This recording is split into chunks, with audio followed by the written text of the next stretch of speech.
What is going on, everybody? My name is Blitzwinger, and ladies and gentlemen, welcome back to a brand new Lego Jurassic World video. My goodness, it feels like it's been about a decade since I've said that, but it really only has been a few months. Nonetheless, ladies and gentlemen, a lot, and I mean a lot of you guys have been messaging me on Twitter, on the comment section of a whole bunch of videos. Hey Blitzwinger, whatever happened to custom dinos?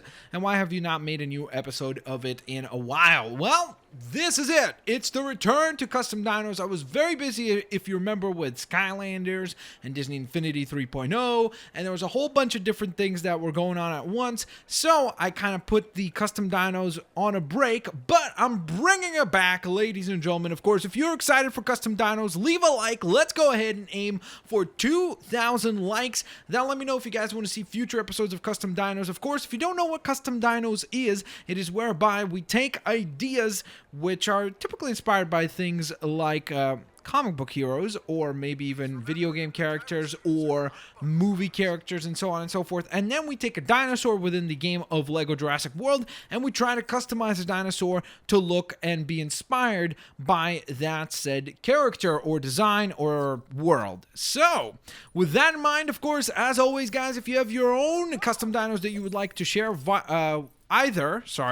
whether it be Dino DNA, so you could go ahead and type in the specific DNA code that you would like to share, which we will do today, by the way. We will go ahead and unlock a brand new dino via that method.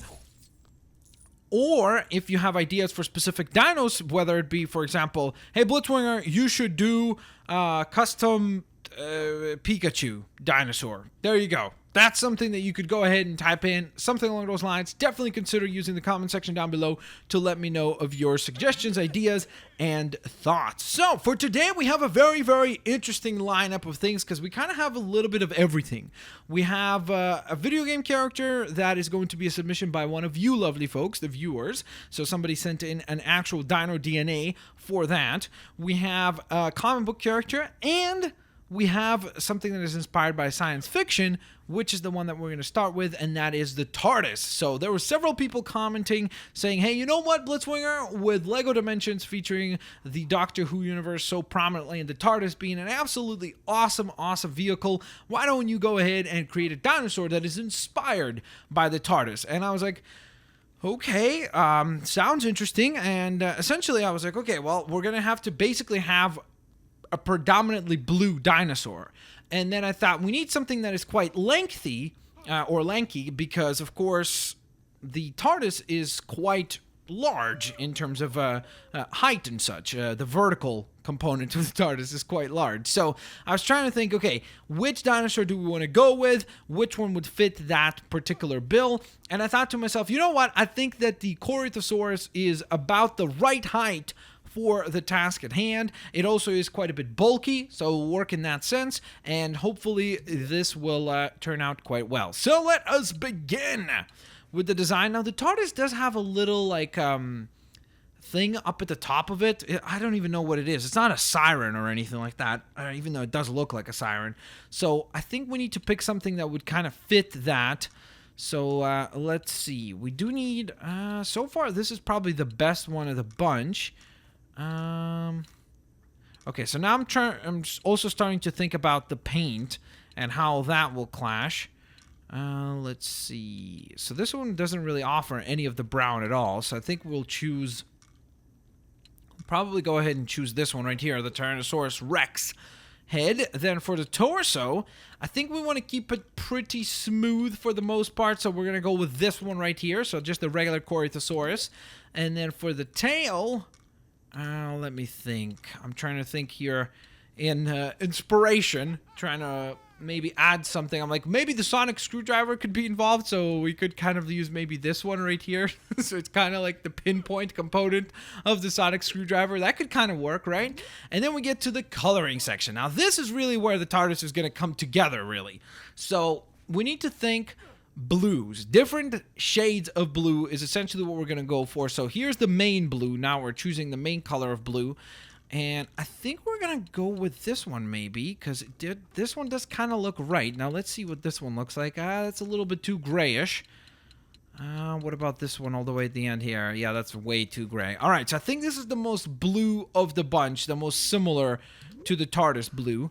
And now we're going to add some shading via other shades of blue. So we have a lighter blue or darker blue. I think I like the darker blue. It kind of works a little bit better. And then for the final one, which is currently brown, we're going to probably choose a bit of a lighter blue. Not that light. That's a little bit too bright.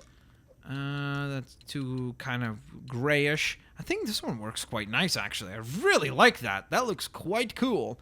And then for patterns, let's see. We have our default pattern currently. There's the cow print. It looks very, very, very ugly in my opinion. The giraffe print, all right. Leopard print, quite cool. Pixels is I think what we might go with because it kind of resembles more of a box shape. So I think that's what we'll go with. Speckled stars and tiger stripes. The tiger stripes does look quite awesome though. Look at that. Oh, I can't decide now. I cannot decide, seriously. All right, I think we'll go with the pixels because I think it's a little bit more fitting, but I could totally see the tiger stripes working quite well. So there's the Dino DNA. If you want to create the TARDIS for yourself, there's the code. You can go ahead and utilize that yourself, and that is what I mean when I say, hey, if you want to submit your own Dino DNA that you want to see featured on an upcoming episode, this is the code that you want to type in the comment section below. But please don't forget to also name which dinosaur, because some people still to this day will send comments on the older episodes of Custom Dinos saying, hey, you should make this code, and it's like, there's no dinosaur. How do I know which code this applies to? So keep that in mind. All right, so that is one dino in the books. That means our TARDIS dino is now complete. Next up is a dinosaur that was actually submitted by you lovely folks, and this one is the one and only Aiden Green, who sent in a Bowser Indominus Rex. So let's go ahead and customize our Indominus Rex via the Dino DNA that was sent in and see whether or not it looks Bowser-esque. I definitely am intrigued to find out. So there's that definitely kind of looks right. Like Bowser does have those horns and such, so it's very fitting in that regard. CGA, CAT. Okay, we're getting lucky here. Now we have to go for TGC, not TCG, because it's not a trading card game, right? CCC, then TGC,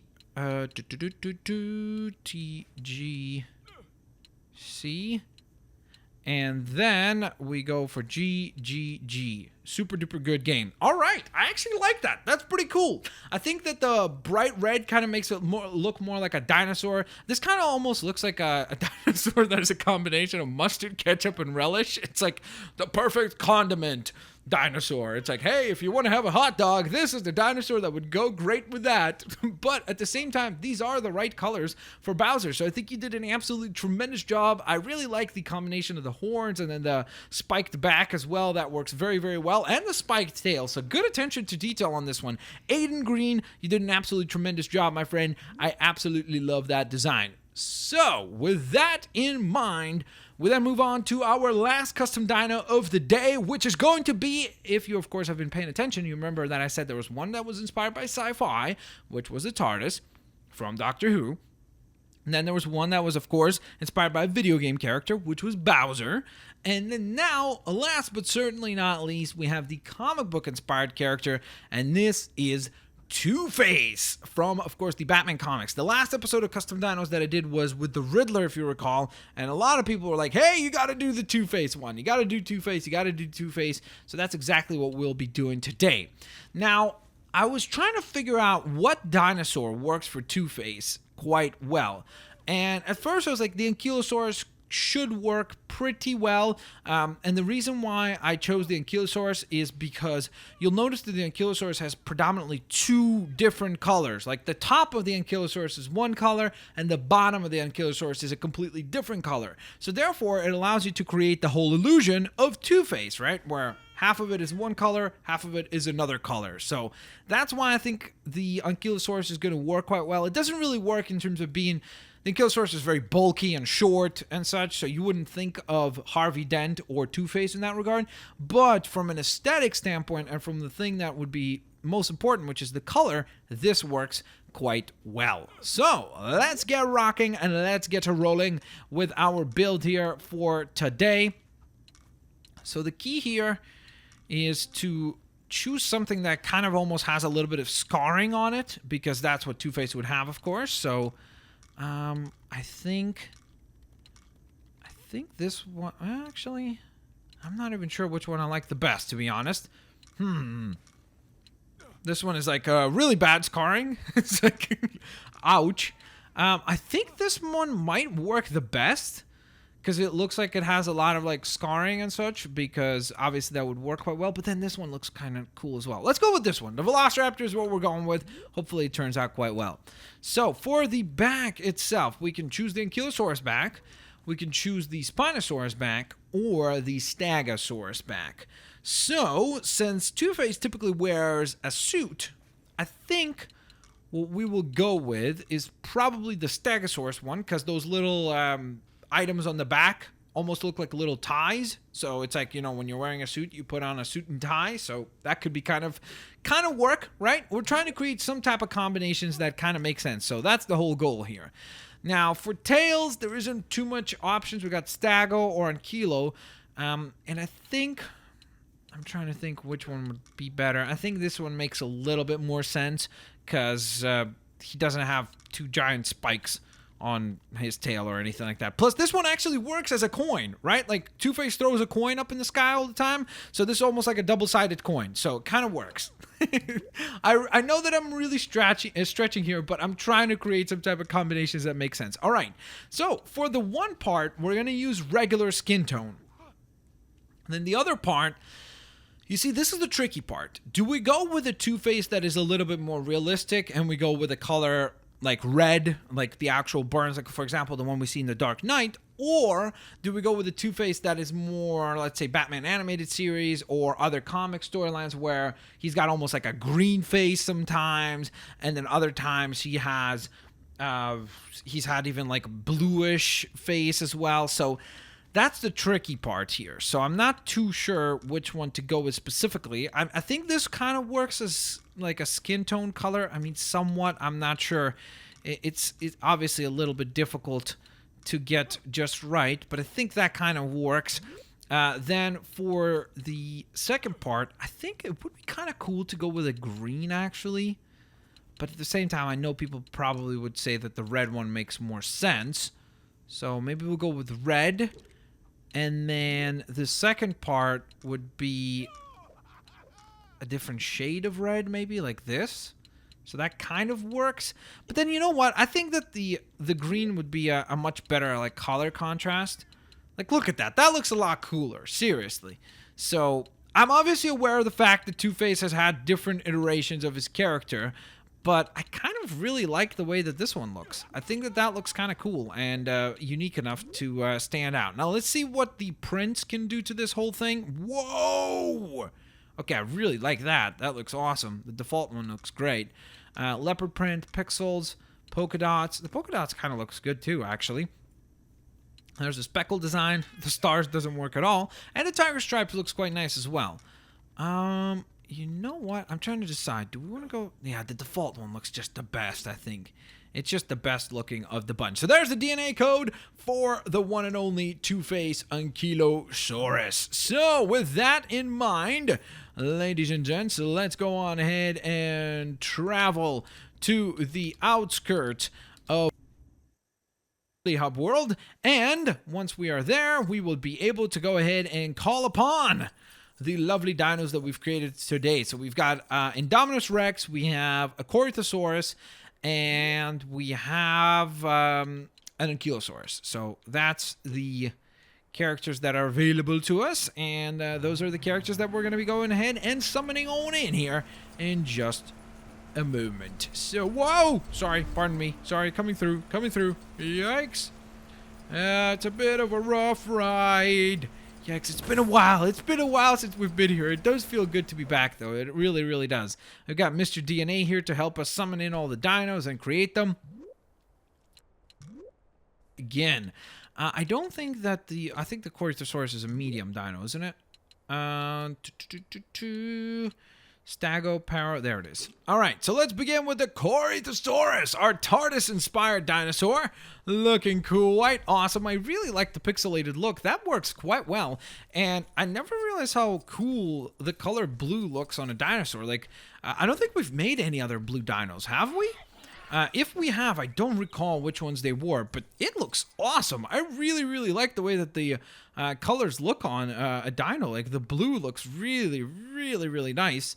Quite lovely there. And there is our absolutely fantastic Corythosaurus dinosaur. But we have two more to look at, of course. So let's call upon our Two-Face. Oh no, wait, sorry. We first have to look at the Indominus Rex here. So, custom Indominus Rex, come on down. Whoa!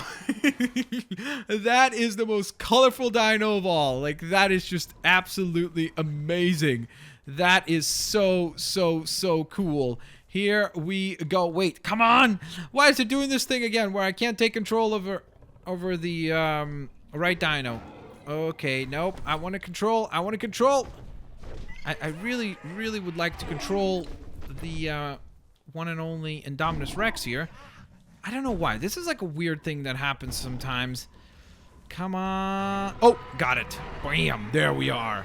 We are controlling Bowser-asaurus Rex. And we can go invisible to get past these little cameras. They won't even know what's coming for them. Come on, let me through. We got to get into some trouble against Mario and stuff. Open up doors. Come on, let me through. I'm invisible. You shouldn't be able to see me. I think it's the Corythosaurus following us that's giving our position away. But I really, really do like this design quite a bit. I think it turned out very, very well. And it really is a Bowser-inspired dinosaur. Like, it definitely looks appropriate and shares most of the qualities that you would expect to see if you took Bowser and tried to create a dinosaur inspired by him. And then, of course, ladies and gentlemen, we have one last dinosaur to look at, and that is our Ankylosaurus, our custom Two-Face dino. Of course, this is a kind of combination of the comic book Two-Face as well as the, I'd probably say the film Two-Face. So kind of a combination between the realistic one and the one that's a little bit more cartoony and such, and I think that it turned out quite well. Of course, it's very, very tricky because for Two-Face it would be a different split. Like it would be, we kind of have like a horizontal split. For Two-Face it'd be a vertical split, like down the middle. So it's an incorrect split in terms of the colors and the design, but we worked around the limitations that we have to try to get the best result possible. So with that in mind, ladies and gentlemen, there you have it. I hope you guys enjoyed today's episode of Custom Dinos. Of course, if you did, please don't forget to leave a like letting me know if you want to see more custom dinos in the hopefully very, very near future. If you do, don't forget to leave a like, and I will, of course, catch all you lovely folks here next time. Peace out. See you later, alligators. Bye-bye, everyone.